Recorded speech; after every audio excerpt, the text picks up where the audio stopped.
President Trump insisting again today that both sides were to blame for the deadly violence in last month in Charlottesville, Virginia. So he's continuing to blame those who protested against white supremacists as well as white supremacists themselves.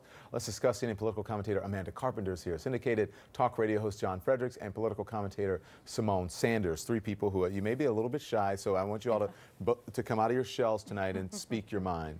But seriously, John, I want to play part of the president's comments again aboard Air Force One. Here it is. I think especially in light of the advent of Antifa, if you look at what's going on there, you have some pretty bad dudes on the other side also, and essentially that's what I said. Now, because of what's happened since then with Antifa, you look at, really what's happened since Charlottesville. A lot of people are saying, in fact, a lot of people have actually written, gee, Trump might have a point. I said you got some very bad people on the other side also, which is true. So why is he doing this? Why is he so obsessed with Antifa and not with white supremacists or neo-Nazis? Well, I think they're two separate issues, Don. And as far as Antifa is concerned, they've not really gotten the sort of coverage they should as a violent gang-based organization. The mayor of Berkeley came out and said they need to be classified by DHS as a violent gang. They've been disavowed by both Dianne Feinstein and Nancy Pelosi in San Francisco. This is a very violent group of people. And I think the president is frustrated that that has not been played up in the legacy media. These are dangerous people that are going now to other protests and rallies and beating people, and they're dangerous, and they should be classified as a terrorist group. So what about the white supremacists? That has nothing to do, though. But John, this is not about Antifa. This is not about Antifa, and no one is condoning violence. Well, that's what his comments were about. Yeah, I know, but why? Nobody's condoning violence. Nobody's condoning violence. But he's trying to bring attention to this other left-wing violent group that seems to be getting a pass. Nobody is excusing They're the not whack getting a job pass. neo-Nazi Do you watch television? skinheads. Do you see No one's CNN has reported on Antifa I watch extensively? CNN, Don. They're CNN's getting. reported, They're not not true. getting. Go do a Google coverage. search. Go do a Google search, and you'll see the reports that CNN has done. You know they're not getting the coverage, Don. They are getting the coverage. We're talking about how many times have we talked about it with you, John? That's a talking point. So, well, they're a very violent group, okay? But that let me remind people what this is about, okay? Let me just remind people. Let's go back to that Vice video of the protesters. Watch this. Will not replace us. Jews will not replace us. Jews will not replace us.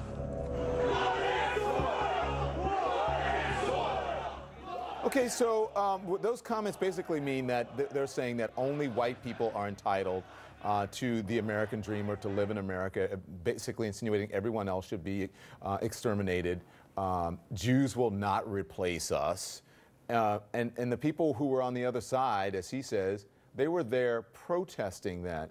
So I'm wondering, Simone, why is he unable or unwilling to move on from making a comparison between white supremacists and those who protest against them? Again, Antifa, the violent tactics are wrong. No one is condoning that, but it is different. It's absolutely different. I think part of this is Donald Trump has a real problem acknowledging when he's been wrong. I don't think that we've seen in the short life of this presidency, that we've seen Donald Trump fully acknowledge and take responsibility for being wrong and then move forward. And so it's really hard for him to let up on this point of both sides. One, maybe because he actually believes it, but also two, because that's just not what Donald Trump does. He doesn't, quote unquote, go back on his word. But it's dangerous, and let me tell you why. Because under the guise of being, quote unquote, not politically correct, it's very dangerous to sweep white supremacy under that umbrella, because white supremacy has literally killed people in this country. Heather Heyer died at the hands of white supremacists. So this isn't just about being politically correct. This is about the lives of millions of people in this country. And no one's trying to defend Antifa, but these are two separate things that the president continues to conflate. I mean, I want to get your response to that, but also it struck me when in his comments today when he said a lot of people are saying, I mean, that maybe Trump had a point. I haven't heard a lot of people say that. Right maybe in Fox that respect. News. Yeah, he's gotten a lot more people to pay attention to Antifa. That is true. And let me just talk as a very crass political operator here. He is missing a home run opportunity to send the message violence is bad. Period. KKK is really bad. Republicans have more of an obligation to call that out because those are some of his supporters in that crowd. And I think Trump should be able to give a speech that does ultimately talk about violence on both sides, but the white supremacists are different because they are mimicking a movement that is responsible for the murder and extermination of an entire people, millions of people. The Antifa crowd is not mimicking a movement that is responsible for an ethnic cleansing. That is what makes it different. And so if he is unable to distinguish that point, he's never going to be able to send an effective message, which I think is a shame, because I don't think I haven't seen a single Democrat support Antifa and say, hey, that was awesome when they were smashing up the nation's capital during his inauguration. He is missing a golden opportunity because he can't get out of his head and understand why he has to make a difference on that point. For all those people who are watching Amanda at home and are clapping and standing up in front of the television, I'm with you. I just didn't do it. Thank you. You articulated that better than anyone that I have heard. If you look at all the things that Trump has said about Charlottesville, here's what happened. First, he took it easy on neo-Nazis and white supremacists, saying there was violence on many sides. Then he condemned them in that pre-written speech. Then he went back off the rails in that wild press conference. And now today he says there's bad dudes on both sides. Why does he think there's wiggle room when he's talking about white supremacists? What is he not getting? Is it exactly what you said? Or, I mean, I'm a little dense. Explain it to me more. I think he is very loyal to his supporters. And listen, a lot of people in that crowd, there were people dressing up in Donald Trump, golf uniforms with the khakis and the hat.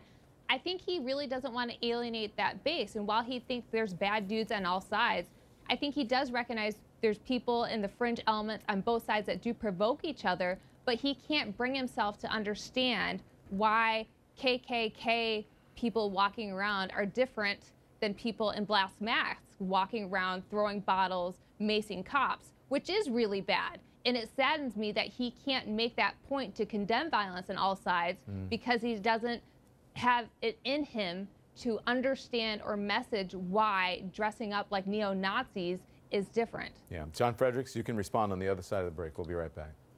Well, look. So back now with my panel. So John Fredericks, I want to get your response to what Amanda just said, her perfect summation of what the president is not getting in this situation. I agree with what half of Amanda said. The first half, Amanda, you're spot on, and I congratulate you for that.